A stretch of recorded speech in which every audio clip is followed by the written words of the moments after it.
Do you see yourself as a 6-inch action figure? Yeah, yes I do. I see myself as WWE champion. Ding, ding, ding, ding. The 3 Points of Articulation podcast. Hello, welcome to the 3 Points of Articulation podcast, our first ever interview. And what a way to start with new Chella figure star, Joey Knight.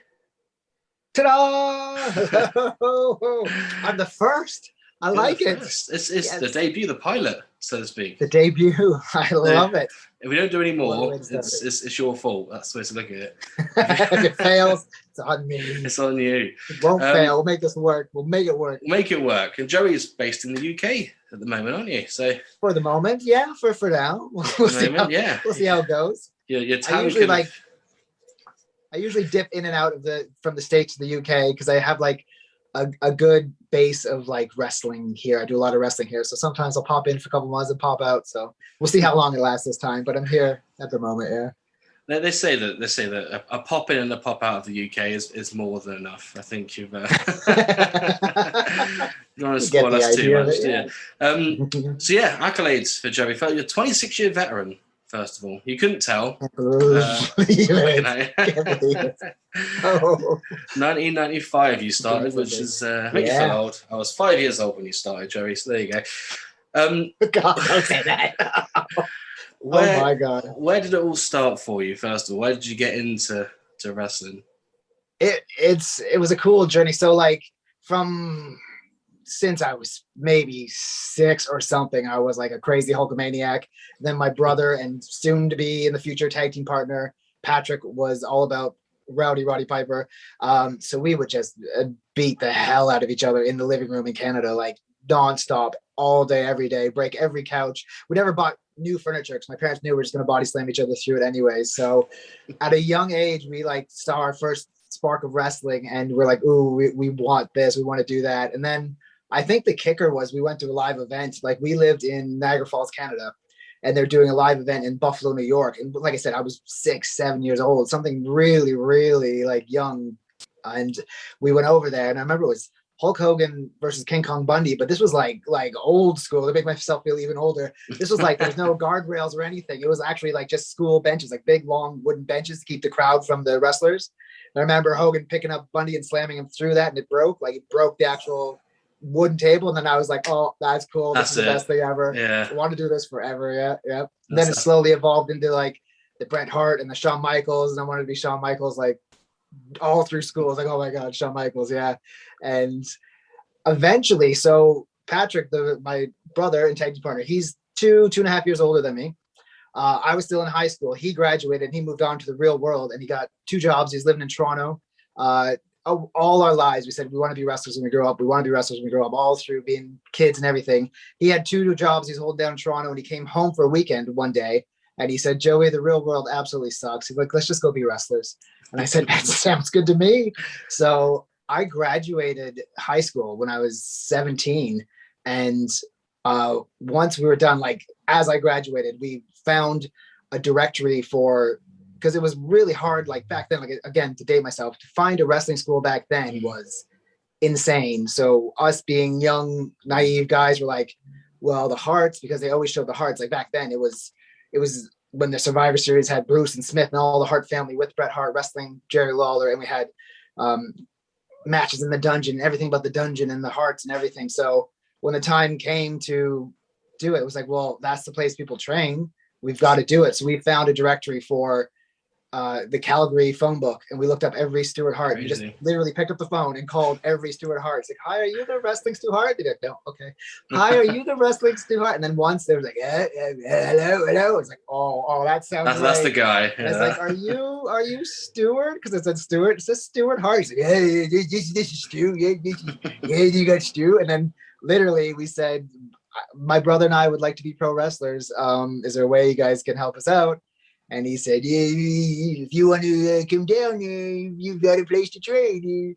And for us, we're like, Niagara Falls is here in Canada, and Calgary is like there. Like the plane ride was about as long to get from Florida to the UK, to get from that end of Canada to that end of Canada. Crazy. So we literally said, let's do it. And like I said, we're so young and naive, which was amazing because we just did insane stuff like hop on a plane and move to Calgary. So we went to Calgary and got like a bed and breakfast and went to the Hart family dungeon, and it was just like insane. And for being wrestling fans, like we breathed and lived wrestling, to see like that, all that stuff we saw on the TV was like just so crazy for us. Yeah. I imagine it's like, because seeing someone live on the TV to then training with them and go into where they were, I guess it's crazy when you think about it, isn't it? It's sort of the equivalent it's insane. And I recently dedicated, like I used to have just an Instagram about me and my life, and like I put little wrestling bits on. Then the more I got into it, and especially with like the toy coming out from Chella, I thought I need to dedicate like an Instagram, because it's a pretty neat thing. When you look back, it's like, wow, we did a lot of stuff in wrestling. So I have an Instagram just for the All-Nighters wrestling, and you'll see there's times where we're wearing like the British Bulldogs jackets or something else. And we did it when like, Bruce was away getting food, because you didn't want to look like a fan. You want to be like, oh, I'm a wrestler. The second you turn around, I was like, oh, take a picture. Like we were like, just, being complete little kids running around. But it was like just such an insane experience to be there. Yeah. I think the term "living your best life" actually comes to mind, doesn't it?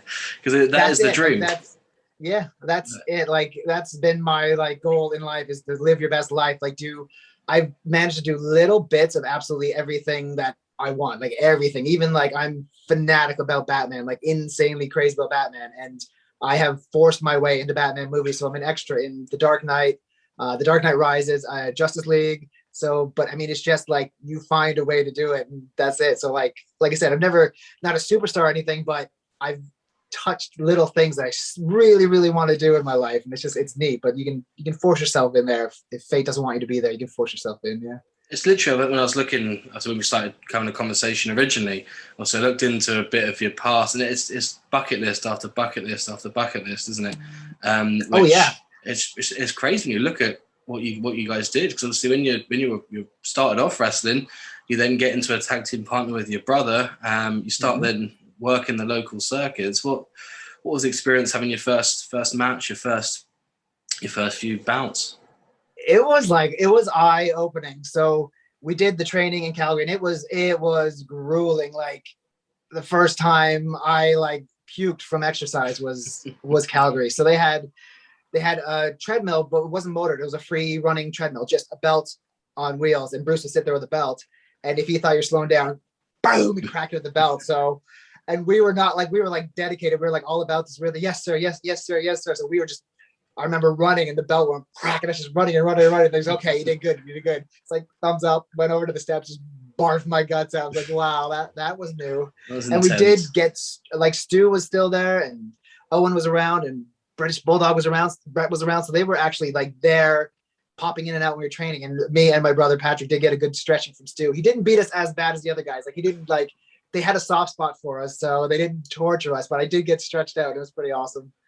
But Helen was always nice. She always said, oh, you boys are too nice for wrestling. You boys are too nice. So I think Stu gave it to us easy there. But back to our first match. So we did the first taste of a match. Our dad flew from Canada to see how we're doing with the wrestling. And the Calgary Stampede Wrestling was not a thing anymore. They did one show at the Calgary Stampede, but it was in the far, far corner, and it had about 4 people there.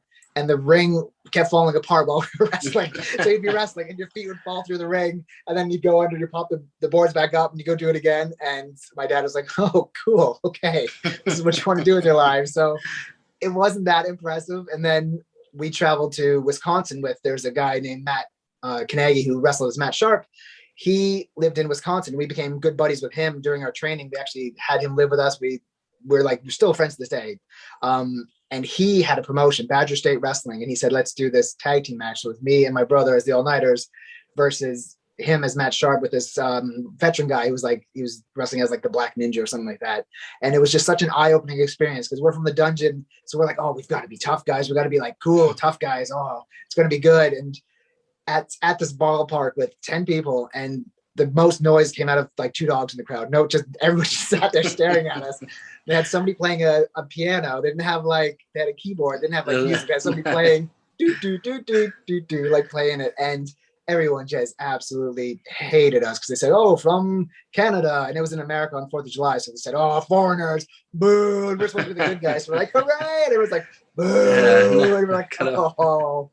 And we tried doing like all this really fancy stuff. We did like good, but we were like raw, hardcore. People just did not like it. We're like, I don't know what's going on, but me and my brother are short. We're not like big hulking guys, and it just wasn't taking with the crowd that we were these tough guys. So we had to tweak our act, and then we did what most wrestlers say: just turn yourself up a notch. And then we're not serious guys; we're the most goofy guys you'll ever meet. Yeah. So then, soon after, it evolved to bright orange and bright pink and fuzzy hats and dancing with the crowd, and I'm doing the worm and all kinds of silly stuff. But like that's what got us there. But our first match was like eye-opening. Like technically, when I watch back on it, it's like, okay, it wasn't that bad, but I mean, for crowd reaction, it was definitely the absolute worst thing you could ever imagine. Yeah. Especially once in the nerves before you, because we got Johnny, who's part of the podcast, and he's just started wrestling training last year. So he's got his first match hopefully coming up soon. So I imagine he's going to be going through the same experiences as you went back then, but obviously yeah. a bit different now. It's eye-opening. Yeah. I don't think he's going to have a keyboard as an entrance theme though. I think it's a bit. I could probably find the person to come on show. Yeah, just yeah. I said, do you ever in America? Do you ever have the keyboards in your schools that had there's like a little button that you'd press it and it would play "Live in the Vida Loca" on the demo? Oh yeah. You said the little buttons that had the DJ. Do you remember those? Do you ever have those? The DJ. Yeah, we used to. It's a perfect idea. I'm going to bring it back in the show. Bring it back. Yeah. Excellent. That was a good. So you go from wrestling your first match, and obviously coming from the Heart Dungeon, it comes with a lot of weight on your shoulders, essentially. Because as soon as you hear the Heart Dungeon, you instantly think these guys are going to be top level. How did you back that up, essentially? We, like I said, we had to tweak it because we had the same mindset. We're like, hearts are all about technical stuff, technical, do your technical stuff.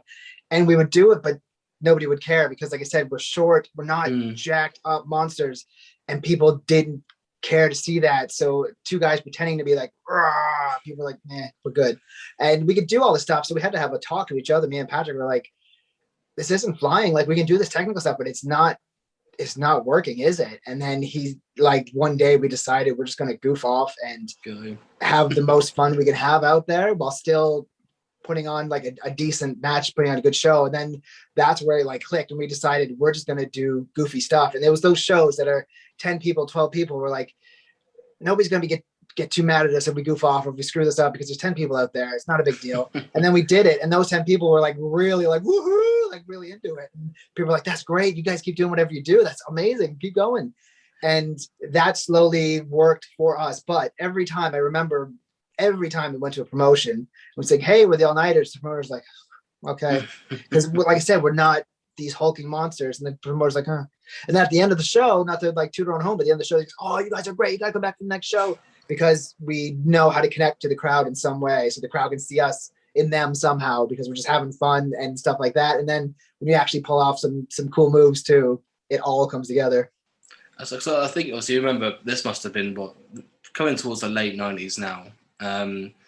So back then, obviously, everyone top of the card was a big, you got to think your Triple H's, your Rocks, your Austins and so on. They're giant guys, aren't they? But you don't expect to see, yeah. But around this sort of time, obviously, your brother had quite a bad ankle injury.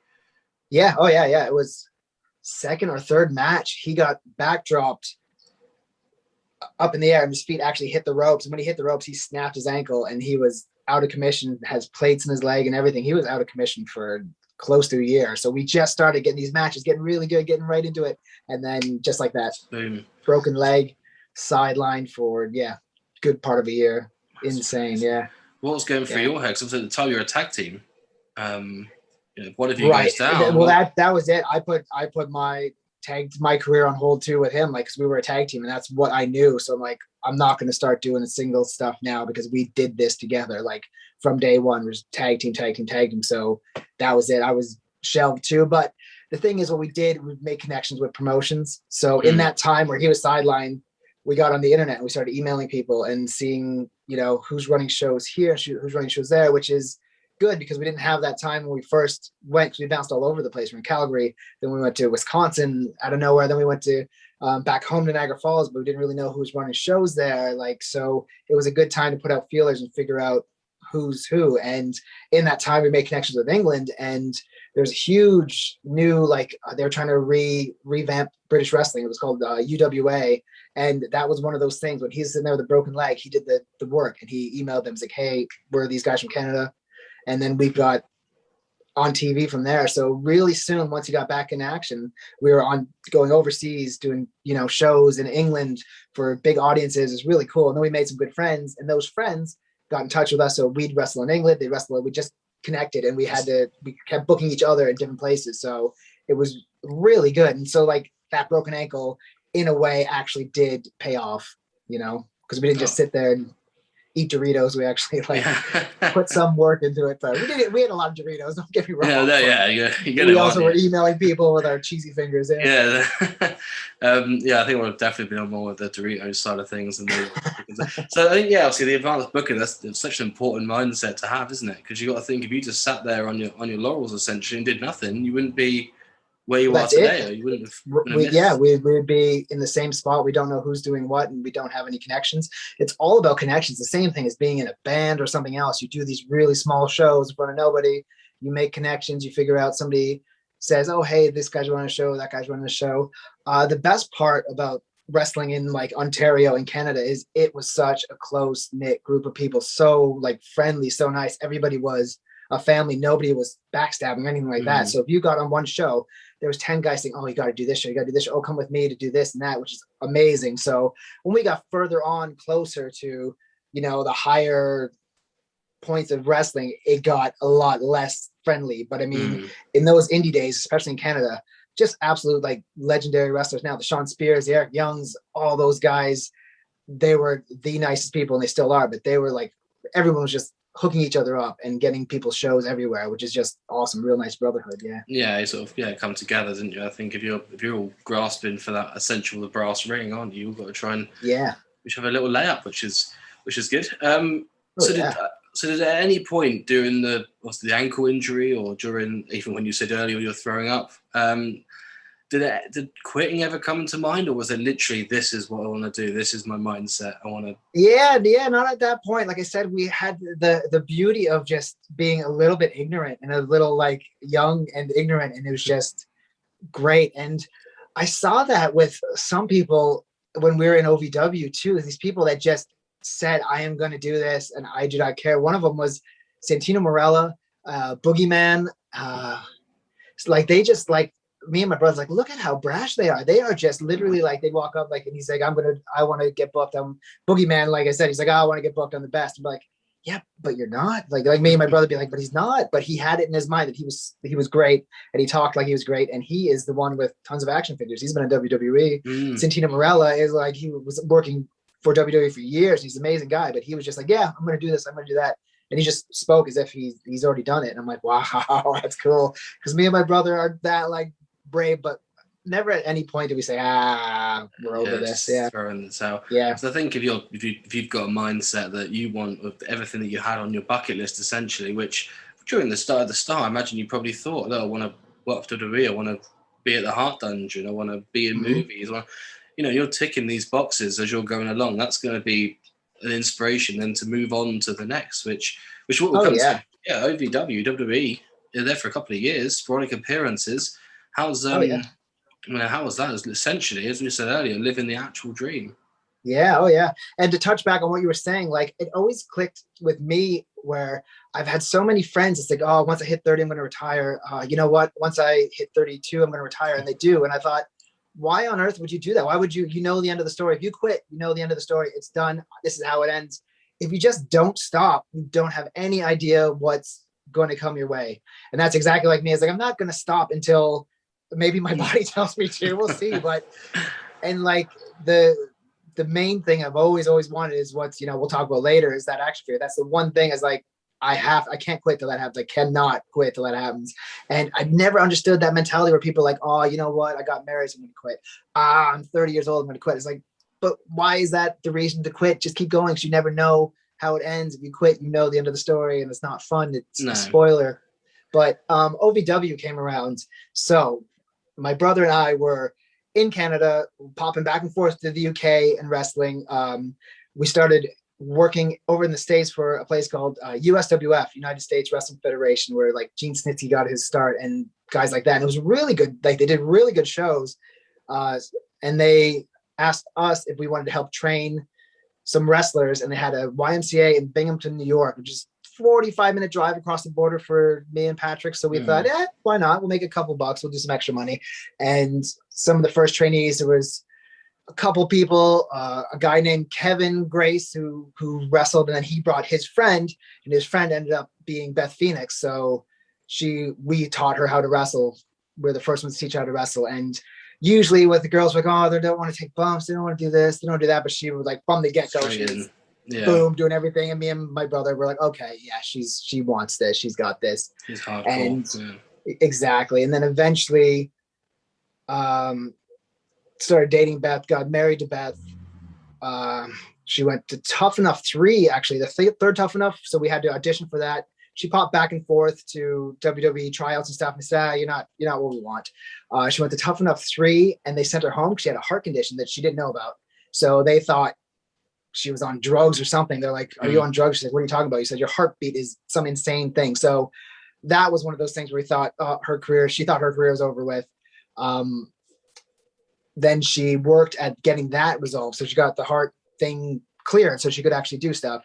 Tough Enough's already filmed, so that was done. She kept popping back and forth to WWE shows, and they said, yeah, you're a nice kid, you know what you're doing, but you don't have the look for us. Like, because she didn't have the diva look. She was, muscular, and she wasn't completely all dolled up. And then Molly Holly, who was wrestling there, was talking to her one day, and Molly Holly, same situation, really nice person who actually got in the door, and she's never changed. She's been a nice person. Then she never conformed, really. She said to Beth, she's like, hey, listen, I've got some connections with OVW in Kentucky if you want to give it a shot. And then we said, yeah, let's go for it. So me, my brother, Beth all moved to Kentucky. Just same thing like Calgary. It's like, okay, let's back in the car. Drop, let's go. yeah. It's like, let's move halfway in the middle of nowhere in Kentucky because there's a door open for us. Let's do it. Yeah. As soon as if there's an opportunity, we jumped at it. So we packed up the car to OVW. So it was like a couple grand to join up with OVW. And when she got there, it's like, oh, you know what? Molly Holly took care of the bill for you. So from there, me, Patrick, Beth just worked our way through OVW. And it was the same thing, but more hardcore. Like that's when people weren't your friend as much. And it was that cutthroat nastiness that people said. But saying that, there's some people that are just amazing and I'm friends with to this very day. So, but that was intense, like intense 9 to 3 p.m. constant training, bumps. And then they do shows a couple days a week, but the shows were literally just to send a VHS tape to WWE on how people are working. So it would be 5-6 people in the crowd. But the craziest thing is, like, people who were coming back from an injury, they'd send them to OVW to have a couple matches to make sure they're okay. So there'd be 5-6 people in a crowd in a gymnasium in Elizabethtown, Kentucky. And then John Cena would be there and Randy Orton would be there and Kane was there. And I'm just looking, I was like, this is like, there's 5 people here. And John Cena, what is going on?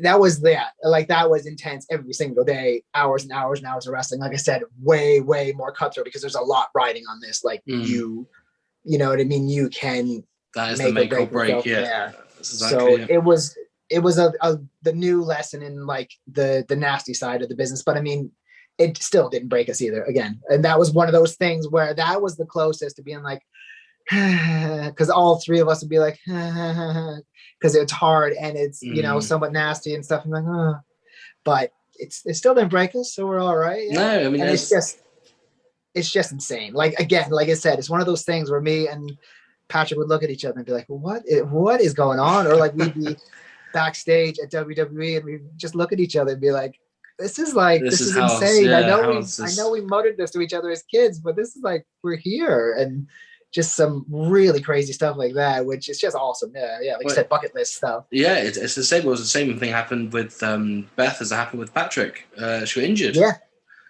So she worked her way up and she had dark match after dark match. And like I said, it just kept going and going. And then Paul Heyman came to OVW, and he was instrumental in getting her signed. Like he said, this girl's got it. And he started booking her in different matches that showcase what she's doing. And I remember we were there, like I said, we were doing all the training and we weren't getting booked on shows. And Mike Bucci was there one day, and there was a little gimmick that me and Beth did when she would press me over her head, because we always wrestle each other, and she could, press me over her head and drop her. And we were just putting the ring together. And I saw Mike Bucci looking over at her, and I said to her, "I was like, do your thing." It's like, she's like, "Do it." It's like, do the press thing. He's looking, and she did. She picked me up, and then his face dropped. He's like, "Oh, she's booked tonight. She's booked, done." And that's how she started getting booked on shows, because he's like, "Oh, we didn't know you could do that," because you're just stepping on eggshells because you're so afraid to make somebody mad and then get sent home. You know what I mean? So we're like, let's just do this. And he's like, "Yep, she's booked." And from there it went. And like I said, Paul Heyman got involved. He's like, "Oh, this girl's got it. She needs to be on TV." So he was instrumental in getting some really good talent recognized, and she got signed. She got on TV. The very first match, Victoria cracked her and split her mandible. That's and crazy. She was off for a year. And that again is one of those times where like, oh, you literally want to quit. And I'm like, oh, it's so hard, because then she was down for a year. When she was healing up, she kept telling WWE, she's like, "Hey, I'm ready to go. I'm ready to go." And they're like, "Oh, that's great, but we don't have the writers that know who you are anymore. The writers forgot who you were." So again, she had to reinvent herself. It was like, and that is just, all that stuff that you don't, hear about, that is just crushing. So she had the defeat with Tough Enough, all the no's when you went backstage for the dark matches, guests on TV, gone again. And then like, "Oh, we don't know who you are." And that's when she started figuring out that Glamazon gimmick. She's sitting at home. She's like, "I have to send them something that they'll like." And that clicked. And then from there it blew up. It was really cool. Yeah. It's great. So see, with it being someone else, I imagine it's 10 times worse for you, because obviously you've watched them put in all the hard work, and obviously you've helped them and essentially developed them or helped develop them. And then just watching everything just essentially crumble and start all over again. It's just got to be demoralizing for them as well as heartbreaking for you. Yeah. Well, that's it exactly. And I have to be the support, so I have to be like, "Ah, it's gonna be okay." And in my head, I don't know if it's gonna be okay. This could be the end, and I'm like, "It's gonna be okay. Yeah, you're fine." Yeah. Yeah, that's it. I'm like, oh, so it's crazy to see that happen again and again and again, and then also have to be the support group for that again and again and again. So, but made it through. Happy ending. Yeah. I think. Well, I think she's doing okay. I heard. Sure, she's married some wrestler guy. Yeah, a couple bucks. I think. I've never heard of him. I don't think. Some guy, some Canadian guy. He might have done some good. Some chump. I think he was in the crowd at WrestleMania 6. I think. That's his claim to fame. So obviously, right now you've got a full head of hair. This wasn't always the case, was it? Because WrestleMania 23. What happened there then? How did that come about? That is one of those insane things where. We're sitting at home and Beth's phone rang, and it was Mike Bucci, and he became like one of the talent relations guys. And he said, he's always been awesome. Like Mike Bucci and Tommy Dreamer have been amazing with me and Patrick. They always recognized us, and they said, "Hey, we've got a spot for you," whenever they could. And Mike Bucci called, and he's like, "Hey, I got a spot for you." She put the phone down. She's like, "Joey, do you want to get your head shaved by Donald Trump?" And I was like, "What?" She's like, "Do you want to get your head shaved by Donald Trump?" I was like, "Oh, I hear what you're saying, but what do you mean?" And I thought it was a rib, because like I said, like they were cutthroat there. I was like, "Are they doing this just to pick on us? Is this like," I was like, "Call them back." I don't call them back, because I had to figure out what kind of rib this is. Where's the joke? Where did they all start laughing at us? And I'm like, and she's like, "No, it was Mike Bucci. He's in charge of WWE, and he's asking if you want to get your head shaved." And I was like, "Call him back. Even if it's a joke, I don't care. Call him back. Let's do it." So me and Patrick were hired to go to WrestleMania 23, because Donald Trump said he's never done manual labor in his life, so he doesn't know how to use hair clippers.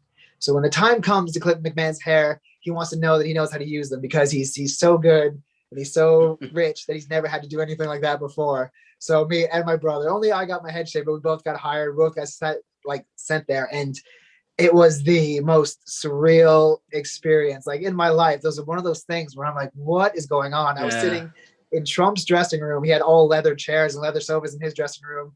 And I was sitting there, and it was Trump shaving my head, talking to Vince McMahon, Stone Cold Steve Austin was there, Bobby Lashley was there. And I'm sitting here as he's shaving my head, and Donald Trump's like, "Oh, if you want me to get physical, I do know Kung Fu, so I can put a few kicks in there and stuff. And I was looking at the mirror and I see McMahon and Stone Cold rolling their eyes like, no, you're good, Trump. It's going to be okay. And they're all looking like, who is this idiot? And I'm like, oh, like watching it all unfold. It was just absolutely bizarre. So then I walk out with a bald head and they said, okay, we need druids for the Undertaker tonight as well. So me and Patrick got to be druids for the Undertaker. And everything like you do there is just on the fly. It's not like, here's how you do this, here's how you do that. Like, okay, here's a robe, here's a torch, and just lit the torch. Like, okay, go walk out. And we're like, off you go, yeah. Completely blinded. And they're like, just go walk out in front of 80,000 people with this torch. And luckily Patrick was in front of me. So I thought, Siri's talking to me. I'm walking with this torch and I'm like, at least it's Patrick in front of me. So if I set his head on fire, I don't have to apologize too bad because it's just him. And that was the craziest thing, being part of Undertaker's entrance. Like I said, we were like, it wasn't that we went into wrestling for other reasons. We were like, this was our love since we were kids. So sitting out there, part of the entrance we watched so many times, like, this is bizarre, looking at 80,000 people. And we didn't burn each other. We didn't drop the torch. We didn't fall off the ramp. It's like, okay, this is amazing. But that was so crazy. And then when you're part of WrestleMania, you get to go to the WrestleMania after party. So then we're at the after party. And, you know, we're dancing with like Jeff Hardy and stuff like that. And we're like, how is this real life? What is going on here? It only could have been better if you didn't have a bald head at the time, I think. That's it. Exactly. That's it. And all the pictures I got a bald head. I was like, I should have bought like a wig or toupee to put on, man. Kurt Angle style. And just that's it. And the best part about like doing all this crazy stuff is that you're not getting paid well in OVW. So you have to have a side job. So I worked at Toys R Us. And I left on the Friday and I came back bald. And they're like, why are you bald? And I showed them pictures like, oh, I got my head shaved by Donald Trump. And they're like, you're an idiot. Stop lying. What are you doing? And I'm like, I got my head shaved by Donald Trump. I'm showing the picture. And they thought I like edited it. Like, no, you didn't do it. But now they know. Finally, they realized in the first 2 days, like, what did you do? Why are you lying to us? I'm like, I'm not lying. I know it's a weird story, but I did, yeah. Yeah, I can't imagine going to work now for me and saying I got my head shaved by Boris Johnson. It would be the same thing. I'm sure he's done worse. So yeah, it must be just, once again, I was talking about bucket lists, but I mean, WrestleMania has got to be relatively high up on there. A paycheck from that is exactly one of our things. Like, being in the PWI 500 was one of the things. Being any part of WWE, like, we would watch the guy hold the door for King of the Ring and be like, oh my God, imagine if we were that guy. Imagine if we were that guy. Like, that was like, to us, we're like, that'd be it. If I could be that guy, that would be it. That's amazing. Because we loved WWE so much. And we thought, that's insane. You know, so being at the dungeon was insane. Anything like that. So we made sure before we cashed that check, we took pictures of it and photocopied it, and we have it framed. We have a check that we didn't cash for a Lowe's paid show, which is a check for $5 that we did. Like, yeah, we did a show. We did a show for Alpha, the Wild Samoan in WCW in Pennsylvania, and we would do like about probably a show or two a month for him. So we drive from Canada to Pennsylvania, and that was a really amazing place to work with. Amazing, like everybody started there. And then one of the guys like, oh, I'm doing a show too tomorrow. Come to my show. His show was in front of like 3 people, and they paid us in a check for $5. So I was like, I'm not even going to cash it. The guy's going to write a check for $5. I'm not going to do that to the guy. It's like, so we have that framed, the $5 check, and then the WrestleMania check. We're like, okay, that's cool. That's a good balance. Exactly. You always hear that Alpha and the Seeker are both really humble guys, apparently. So that's always so nice. Like they welcomed us into the family like you wouldn't believe. Like, we call him Pops, like everyone else from close, it's called him Pops, and they're like, oh, our boys or whatever. So it's so nice to be, because like I said, they're one of those promotions. We first said, like Beth was wrestling there for one of their matches, and she's like, oh yeah, these guys wrestle too, they're great. I'm like, yeah, sure they do. Yeah, sure they do. And eventually somebody didn't show up or something, and we got a shot, and like we went with it, and we did our full all-nighters thing, like I said, dancing in the crowd and swinging off people and then doing whatever, and doing some wrestling in there too. And afterwards, they're like, oh, you guys are awesome. So we're booked every month after that, every month or 2 times a month. Whenever we can make it down, we had a show with them. So it's really good. I mean, I think that crowd interaction is just important, isn't it? I'm sure you're aware there's a wrestler in the UK called Grado who's not got the greatest wrestling ability, but his entrance and his energy brings, and his connection with the crowd just get him over every single time. And I think now more than ever, it seems to be a really big thing. It's just everyone connection with the crowd's just as important as wrestling ability. That's it. Yeah. And that's one of those things that we learned just from trial and error. Like I said, when we tried to be what we thought they wanted, it didn't fly. We No. just did what we wanted. People can kind of see you're having fun, and then they have fun with you. And like I said, if you can pull off some cool moves, and that keeps them entertained. But I mean, that's the connection. When they can see you're having a good time, or you're doing what you want to do, then they connect with you. So that's how I feel, anyways. Yeah. Exactly. Just turn it up a little bit, and there you go. Yeah, that's it. Yeah. And confidence is key. I'm sure you're more confident. Oh, yeah. We touched on it earlier, the PWI 500 accolades in there. I mean, that's crazy. That's once again, touch on it again, bucket list stuff, isn't it? Just the top 500. Exactly. That's it. How was that to get in the top 500? So again, like I said, before we started wrestling, that was we always got PWI, but that was the one we would run to the magazine stand and get, and you read all the names, and it was just amazing to us. Like, anyone in this book is a legitimate wrestler. Anyone, there's 500 guys. Each one of these 500 guys is a legitimate wrestler because they're in that book. And that was one of our things. Like, we have to get into this PWI 500. And not only that, like the first time we got it, mind blown. We have 10 copies at home in Canada, and it's like showing it to anyone who would ever look. Like, oh my God, look at this. And then we kept going, and we got the better promotions we got to. Started wrestling for AWF in Toronto, where Edge got their start, and Trish Stratus and all those guys with Ron Hutchison.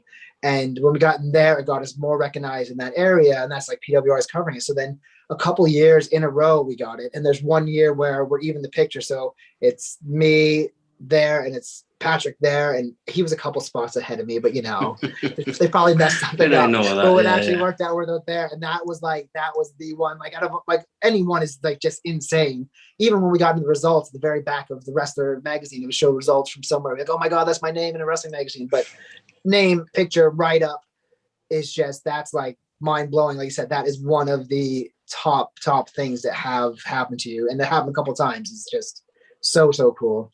And then even a couple of years later, I got a 12 questions with Joey Knight, and I have a full page spread. So it's just my picture, and then it's like 12 questions. And that is like, I literally went to every department store and opened it up to my picture. So I like just wallpapered it with that. So it's like getting the accolades is insane, but to make sure you appreciate them, because you know that nothing lasts forever. So I made sure, no matter who people said, oh, maybe he's full of himself or something. It's like, no, this is amazing.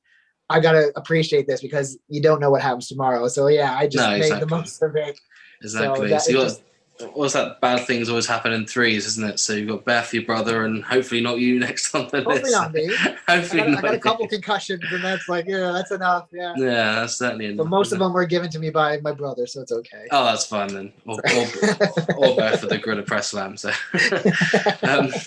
So obviously that's obviously over here in the UK, my local shop only had Power Slam magazine, which Power Slam, yeah. So they covered the PWI when it was around that sort of time. So I'm familiar with the list and so on. I didn't really pick up the magazines from back in the day, but obviously you look at the Power Slam magazines compared to what you guys get over there, and it's big stuff, isn't it? Just getting featured in a magazine as well as having your own page spread. It's craziness. I got in Power Slam a couple of times. There's a picture or two of me in Power Slam. I got them sitting around somewhere too, from back in the day. Yeah, I probably read it.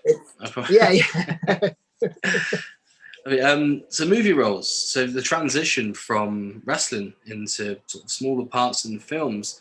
As you said, you're a massive Batman fan back in the day, which obviously everyone was back in the sort of early 90s, late 80s. How was that to get involved in?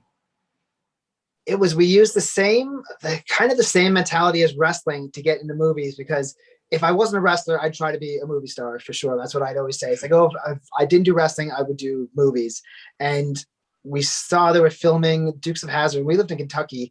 They were filming the Dukes of Hazzard movie with like Johnny Knoxville in Louisiana and Jessica Simpson or something like that. And me and Patrick were talking. It's like, hey, they're filming this movie, like the Dukes of Hazzard movies. Like, that'd be really cool to be like movie extras, wouldn't it? So we found a way to contact the directors of the movie, like the people handling the casting. And we said, hey, we really want to be in this movie. And like, oh, okay, well, you live in Louisiana? It's like, no, we live in Kentucky. Like, well, that's like 12 hours away. It's like, yeah, but we want to be in this movie. And then they said, if you want to be in this movie and you're going to drive 12 hours, you come down. We'll get you in this movie. Like, are you serious? Like, yeah, of course it will. So, which that blew our mind, because with wrestling, it's the absolute opposite. They're like, pay your dues, kid, drive the 12 hours. You don't get paid. And we don't care anyways. But these guys are like, if you're going to drive 12 hours because you want to do this, come on over. Like, this is amazing. So me and Patrick and J-Man Olivencia, who's now in Impact Wrestling, we got in the car and we drove 12 hours, and we got to be in Dukes of Hazzard, and we got to hang out with Sean William Scott Stifler from American Pie and all that stuff. And we was like, this is pretty cool. So I think I want to keep doing this. And like, I've been a Batman fanatic like my whole life. So I started using that technique, but it got harder to do. But I used that technique to find out what the movies were named first, because they never say it's the Batman movie. They called it like some crazy. So The Dark Knight was called like Rory's First Kiss. And I'm like, I don't know what that is, but I figured out on the internet that is the working title of The Dark Knight. So then you find the casting agency that does that, and then you contact them, and same thing. They said, okay, do you live in the Chicago area? I was like, no, I mean, yeah, I live in the Chicago area. And they're like, okay, where'd you live? I was like, I'm living with a friend, so I don't know my address. But I was actually living in like Kentucky, which is like 5 hours away. Yeah. And again, they said, okay, we'll call you on the day, or we'll call you if we need you. And then it was like the last 2 days of filming. So they called and said, oh, can you make it? I'm like, yeah, I can make it. Yep. And I just hopped in the car. I was like, I got to go film Batman. Bye. So I hopped in the car, drove down and filmed scenes 2 days in a row and just slept in the back seat of the car. But that was like insane, because it was like I said, that's Batman right there. So I mean, the first day I was pretty well behaved. The second day you start getting like a little cockier, and because they have like no cell phones, no this, no that. And it was the scene in The Dark Knight where he's driving the Lamborghini around, he smashes it. And I went to pick up a piece of the broken glass from Lamborghini, and they yelled at me, like, put that down. I was like, oh, okay. And then there was like the extras area this way, and there was like the stars area that way. And I saw Christian Bale over there at the catering cart. And I'm like, I'm going to have to go do this. Like, this is day 2. I've already done 1 day of filming. If they kick me out, I've already done it. So I like walked over to the catering where I shouldn't have been. I'm like with Christian Bale. I'm like, hey, how's it going? And he looked at me and like shook his head and walked away. Like, yes. Got snubbed by Batman. Yes. Oh, yeah. Who else can say and that? Then I just had to keep doing that. So The Dark Knight Rises came out, and I kind of used the same idea, and I did that. And then a little different like movies here and commercials and like infomercials and stuff like that. But that just comes when you start joining like the casting agencies. They give you little bits. So those ones are cool, but it's not like Batman. And then I moved to London eventually with my wife, Julie. And I started doing that here because like I want to keep doing this because it's pretty cool. And then Warner Brothers Studios and is right in London, and they film a lot of the Marvel stuff there. And they always want somebody with an American accent. So if they have to give you lines, you can actually like say them and not sound like you're putting on an accent. So I got like little spots in all of those movies, and it's just like you said, those are bucket list things, just insane things. My only hope, Joey, was that when you got in the car to drive to Dukes of Hazzard, that you jumped through the window when the door was closed. Yes, yeah, perfect. That's all I wanted to hear. Again, that was one of those things. Like day 1 of filming, you're very like, okay, I'm not going to do anything. I'm going to be good. And then day 2, we're jumping in the general lead, jumping in the windows, taking pictures, had our phone out.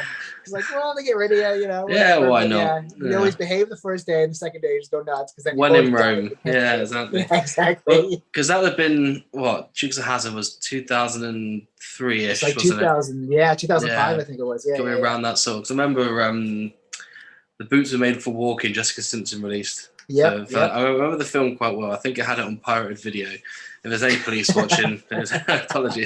But yeah, I remember that was sort of at the height of DVDs. And obviously Dark Knight was a bit later on then. Dark Knight Rises would have been then. So that leads you on to Fight With My Family, which...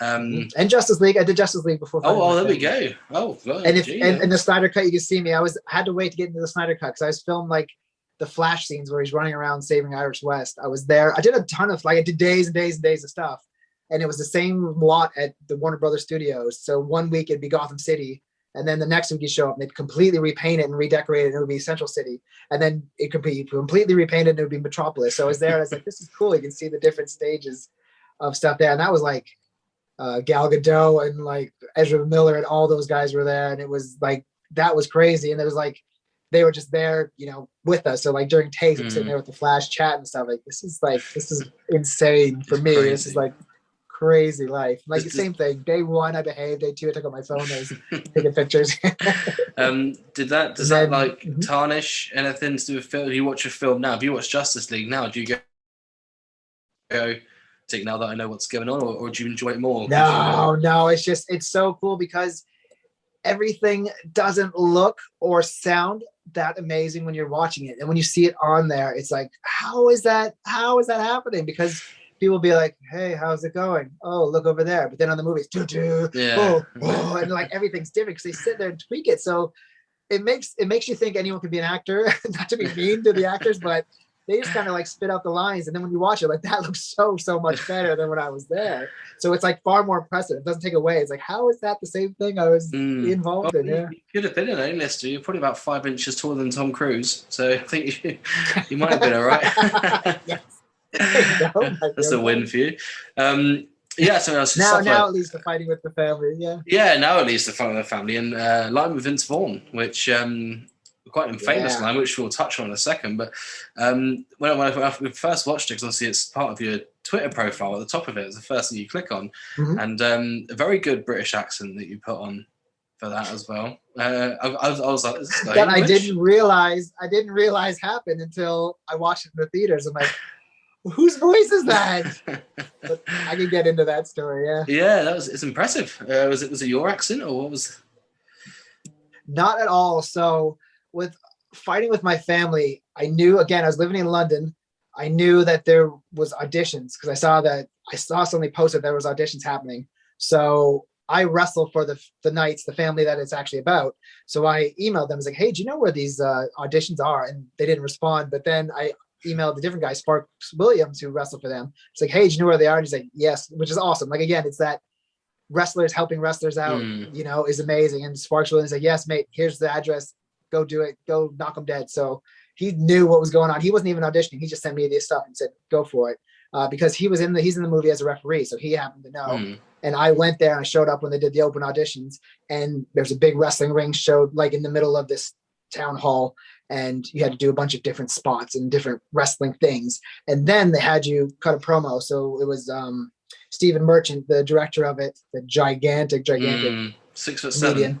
Yeah, and he was there, and he was, holding up a phone, and you did a promo for him. And I did this crazy promo about Donald Trump or something in America, and very pro-American silly thing, but it was good. So I think that they thought I was a British person doing an American accent. Right. So they must have said, this guy can do accents amazing, hire him right away. So later on I got the call that I've got the part. So I went to the studio, and they're filming it on the other side of London days later, and they're handing out scripts, and the one guy said, oh my God, I got lines in the movie. And I was reading the lines, and it was about an action figure. And I said to myself, I was like, no, that would be my line. That's like my ultimate dream in life, is to have an action figure. It's like, this doesn't make sense, because the universe like helps me out. It's like, he's got the line. And then they said, no, you don't have the line. It's that guy's line. They pointed at me. It's like, yes, universe, yes.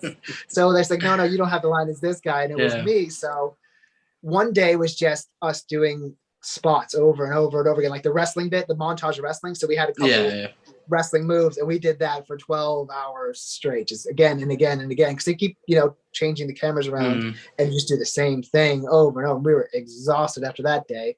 And then another day we did the filming with Vince Vaughn. And again, it's the same cameras everywhere, so you're there for like 12 hours.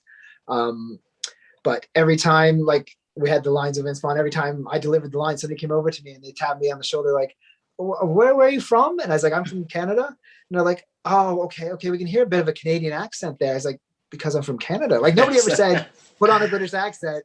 And then I say my line again. Like, every time the camera changed, say my line again. Somebody else would come over. He's like, where are you from? I was like, well, I'm born in Canada. I just told that guy.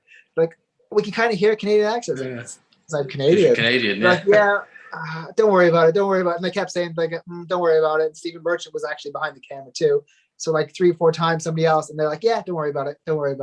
So I'm like, oh God. I was like, what do I do now? I was like, do I put on a fake British accent and be like, oh, right, governor, you all right there, mate? Or do I just not do it and just, they're saying it's okay, so just do it. And I was like, please don't cut my scene. And then it wasn't until we were watching in the movies, I saw that British accent come out of my mouth, and everyone around me, like my friends, and I was like, I don't know what's happened there. But yeah, I don't know if they used a computer to tweak it, or if they had a guy just dub over my lines or something. But I'm just so grateful that I'm still in the movie, regardless of whose voice is actually saying it. But you couldn't tell. You couldn't tell at all that it was a dub over. No. A lot of people are just like, oh, good accent. I'm like, thanks. Yeah. You can. Good. But that's like, the little, like the extra parts that I do is so cool, but you're not doing something like standing with Vince Vaughn and you're delivering lines and it's about an action figure and you get to wear your wrestling tights. You know what I mean? Like,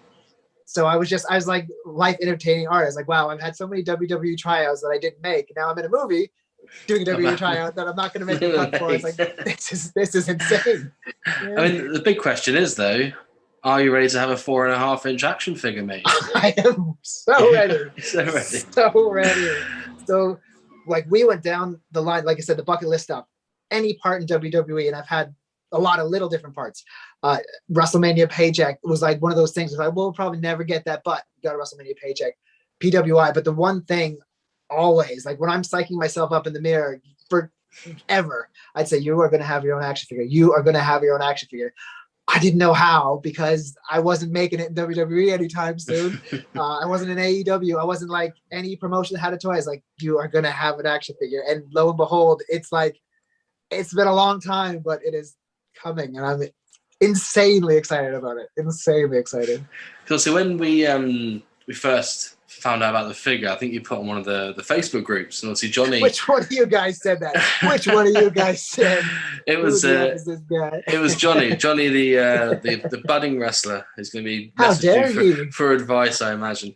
But it was one of those things that it was the Chella Toys at the time when we first saw it. I think they just announced Ethan Page, remember rightly, who was just about to make his AEW debut. So when we're looking at the Blue Meanie that had just been announced, we're looking at Nick Aldis, obviously being from the UK, quite a household name if you're a wrestling fan.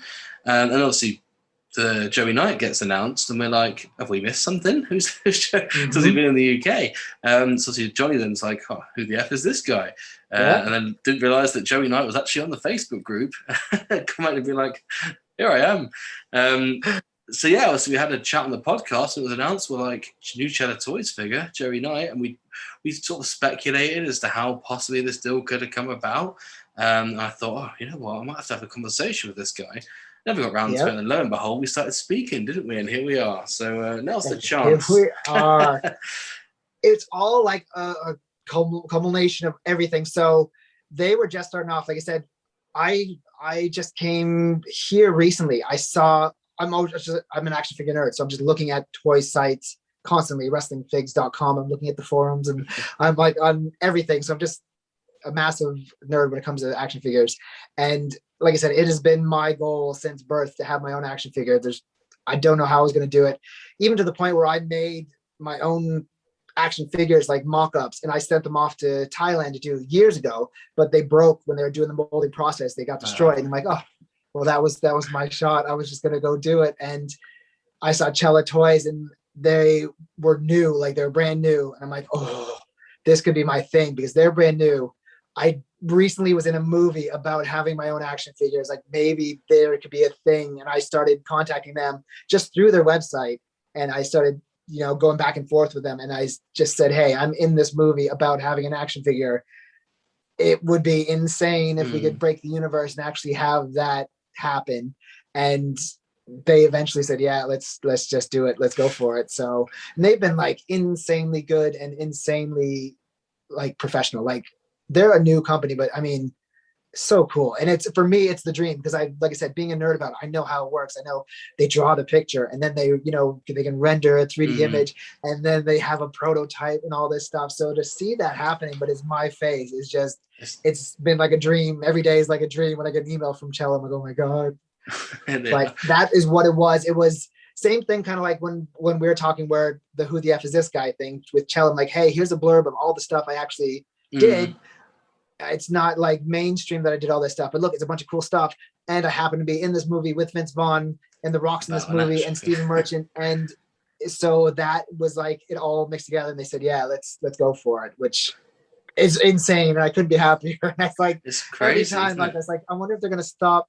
But I wonder if they're not going to, I wonder if they're going to give up on me. But yeah, exactly. Yeah. But even today, they're emailing me and Instagramming me. So I know it's still happening. So I'm like, yes. So excited. Because what we're essentially seeing with Chella is, I know we'd spoken about it on the podcast a few times, but we saw the Nick Aldis figure, which was their first release in the wrestling line. And then the massive improvement from the Nick Aldis figure through to the Blue Meanie one, which they released next. it was crazy. It was night and day. If you look at them, and that's the development of a company, which means that obviously you had the artwork done by Brian Tippin as well, who's very, very talented. So good, yeah. So good. So yeah, they had the full transition. You're going to come into the point where Ethan Page have a figure released as well, which is also looking really good. So you're at the really good point of Chella Toys where they're into their development, they know what they're doing, their figures are going to look fantastic, and you've come in at the right time looking at it. You're not kidding. Like literally, like I'm seeing like mock-ups of my prototype, and I'm like, oh, I'm saying the exact same thing to myself. Like literally, the words you said is what I said. Is like the Nick Aldis one is like the packaging's amazing, the figure's good, and I'm like, I want that. But I mean, now that I saw what they did, the Meanie, even like the other part of the two pack, the Meanie, I think it's one of the best figures. Josh, yeah. I don't want to say his last name, but Josh's figure. I'm gonna mess up his last name. Sure enough. Josh's figure is like so far, I think that's one of the best figures. It looks amazing. I'm like, oh, this is good. And the Ethan Page one looks insanely good. But like, and then I look like they've shown mine, and it is like just like you said, it's like, oh, I'm so lucky to be at this stage for it, because it looks like my little face, and luckily I've got a short cartoony body, so it fits the Hasbro style perfectly. Oh god, I bet you were so good. That's such a great feeling. It's a good thing it's got a rotating wrist, is what I'm going to say, because that figure looks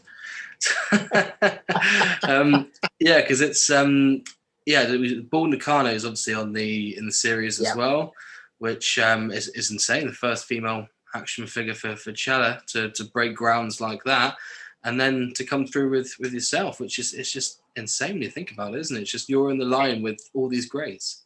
That's it. I like I said, I keep pinching myself all the time. I'm like, I look at that lineup. I'm always looking at their Twitter, their Instagram. They show the lineup. It's like, I'm one of those toys. I am like, and I kept telling myself, you'll have a toy one day. I don't know how, but you will have a toy one day, and it's happened, and it's there. And that's my little workroom there. I've got some of the drawings there, the 3D rendering, and like some of the stuff there. But I mean, I always look at that because I want to make sure I'm not dreaming. Because every morning I look, I'm like, okay, it's still happening. It's still a real thing. It's still there. It's insane. And at this point, they had the prototype going, but they had to tweak some stuff on it. So they're redoing the prototype. So there's an unpainted prototype out in the world going to a painter now.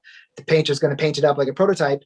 Once I give the thumbs up, because they've been awesome like that, they're like, they want my feedback and everything, then it gets sent off and mass produced. So I'm thinking September-ish, October-ish, it's going to be out for the world. I have to get a signed one from you, I think. Oh, 100%, yeah. 100%. And I'm thinking, I'm trying my best to do some kind of variants as well. So we're going to see if there's any variants or exclusives we can get out there. Maybe we can get Patrick in there with a... if this one like does well, like if it does well, which the amazing part is, so like stuff like you said, like those forums and stuff, I didn't put the picture up because that's exactly what I thought I would get, is just a bunch of hate. Who's this guy? Why does he have that? So I didn't put it up. And then somebody else put it up on the Legion of Hasbro site. Somebody else put it up and said, is this a real thing?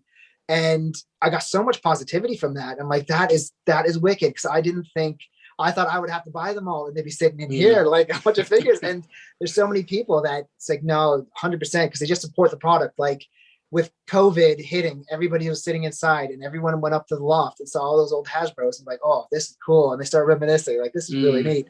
And then the retros started coming out, and people are like, you know what, this is really cool. And people support wrestling so much now. Like people go to indie shows where before they wouldn't.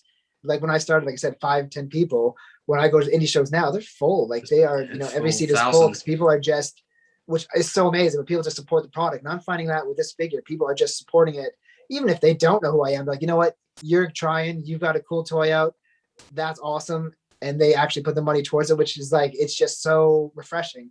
So now I'm actually putting stuff out there, and I'm getting such a nice response back. I even see there's somebody on Twitter that had little cutouts of all the coming Chella toys, and it's mine there. And that blew me away. It's like, whoa, that dude or female, whoever it is, printed that out because they're waiting for my toy to get to their house. I'm like, that's kind of stuff. Just crazy. It's mind blowing. Yeah. I think the one thing you've got, obviously, we spoke about the Legion of Hasbro group, and by far it's our favorite Facebook group. As you said before, everyone's so positive in there. And all they can see is a guy essentially living his dream, which people are quite happy to support.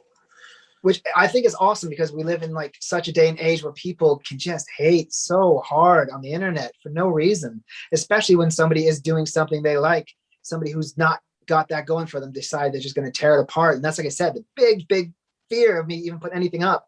I won't promote it because I just don't want to get that backlash of hate, but it's not. Everything's been so positive, which is awesome. So now I'm like cooking up ideas to like do more with it. So if this goes, even if it doesn't go, I'm going to see if there's a way I can get, because I want the all-nighter tag team figures. So we're going to see how this one goes. But if this one goes all right, then 100%. The next one you're going to see is the Sexy Monkey Robin Nightwing. So Patrick's wrestling name is the Sexy Monkey. So you're going to see a Sexy Monkey Robin Nightwing. And that's part of like how we changed our characters to entertain the crowd. So instead of just being like tough as nails, or we're from the dungeon, I was the Joey Knight, because I was short and hairy like Wolverine and had some mutton chops, and he was the Sexy Monkey just because he was dancing in the ring one day, and it was me and Patrick against our friend Danger Boy Derek Wild, and I think it was JT Player, who's from America, and we're like, oh, he's dancing like a sexy monkey, and he started dancing around, so then he was a sexy monkey, and that's like stuff is like, it just snowballs, and then you get to have fun with stuff. But that's, yeah, so you might see Sexy Monkey. Sexy Monkey, that's lovely. Yeah. So your history with wrestling figures there, I mean, we cover a thing we did at the start of the podcast where we looked into myself, Adam, and Jono's wrestling history and what got us into wrestling and figures. So were you on the Hasbros? Was that your first, or was it LJN? LJN. I'm that ancient. LJN. I was like super young in my defense, so it was more Patrick had the LJNs, but yeah, LJN figures. So we had some of those like Canadian variants with the black card and everything, because we were in Canada. So that's like the one time being Canadian worked when collecting action figures. Every other time it didn't work. So LJN was the first ones we had. And then when LJN was gone, we're at the age where we still were into it. We're so crazy about it. So Hasbro's came along. So, and I've got some good Hasbro's, but it's because we had to travel. There was a flea market in Buffalo, New York. We lived in Fort Erie, Ontario, which is just a little bit down the road from Niagara Falls. And in Canada, you just did not get good toys. You got like Series 1, and that was it. So when the other blue cards and yellow cards came out, we had to cross the border and go to this flea market. In the corner of the flea market, the super flea, there's this wrestling stand, and they sold all the good stuff. So we had to pick those up, or we had to go to KB Toys, which was one of the places that sold the cards. And like, I had my brother looking back at the stuff, and I put some of the stuff up on the Legion of Hasbro. We got like, the blue card Michaels and the yellow card. I've got I saw. I saw. Yeah, so I'm like, I knew we had it somewhere, and like, but the Canadian variants, like the Purple Heart, Bret Hart, and it's got the French writing. It's like, okay, that's cool. Some of the Canadian stuff paid off too, but I've got just about everything. But the what is the Series 8 Bret with the pink? I don't have that, and the silver glasses. And that's like one that I really want, but that's one I don't have. I've got most of them. Even like there was like a lull in Hasbro love at one point, so I would go to flea markets and find like a Dusty Rhodes for like $2 and 1, 2, 3 Kids. So I've got them. They're loose, but I've got them, and now I'm like, so I'm like, my mom back in Canada is like, do not give those away to anyone. Keep those. We got them there, but yeah, we've got a good chunk of those, and then even to like the Jax toys. I had the bone crunching action toys, and then the classic toys, and then I got to see.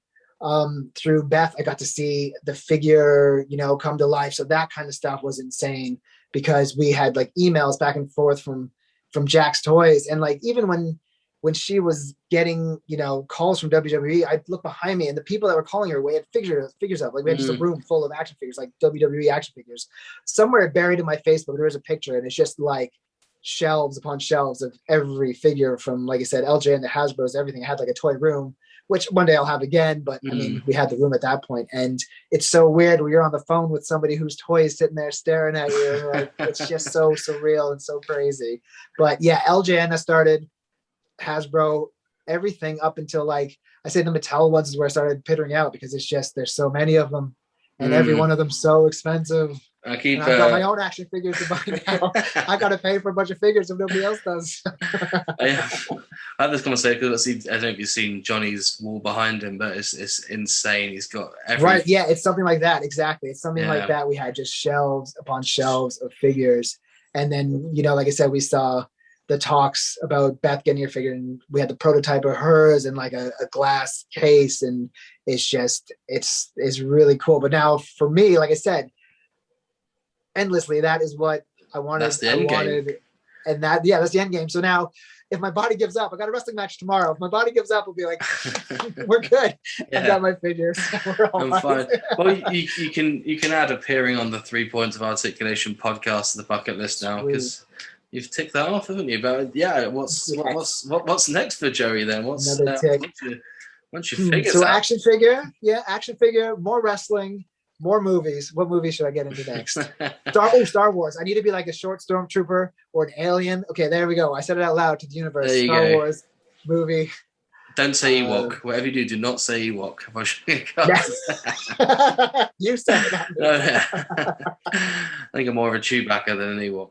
But yeah, I think the important thing is to keep doing what you're doing, because I think you're positive. You're a very positive guy looking at it, and you're getting repaid. So lovely. It's really, really good to see the sort of action figures being made of people that, well, quite frankly, I wouldn't have known you if I didn't speak. That's it. And that's even something I would love to do. Like, say one of those, if you win the lottery, I would love to make a really limited run of like the lesser known guys. Like, I know there's like people like in the UK, like Jodie Fleisch and Johnny Storm, who are like amazing and well known, but not to that point where I have a figure. I'd love to have a really limited run of like figures of those guys, and I'm sure there's some kind of market for it. So that would be cool. That'd be really neat. Yeah. Well, we're seeing it at the moment. I was seeing it with Chella, the Zombie Sailor. They're having their retro style figures and releasing the ones that they didn't release with Hasbro, just so there. So I think one thing to take home with yourself, Joey, is that you're in scale with Dusty Rhodes. You're in scale with Hulk Hogan.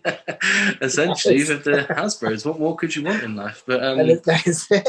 Yeah, but yeah, it's been an absolute pleasure speaking to you. I'm going through every single thing from your career. It's been crazy. Anything that we've missed that comes to mind? I don't know. If so, we can hit it on the next one. I'll come visit. Lovely stuff. Brilliant. Well, it's been an absolute pleasure, Jerry. And we can't wait for your figure to come out. It's going to be, I'm definitely going to pick one now. I'll have a conversation. I have one loose and I'll have one in the box signed from you as well. Oh, yeah.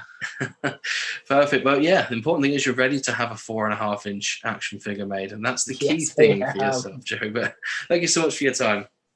Thank you. Oh, it's been my pleasure. All the best.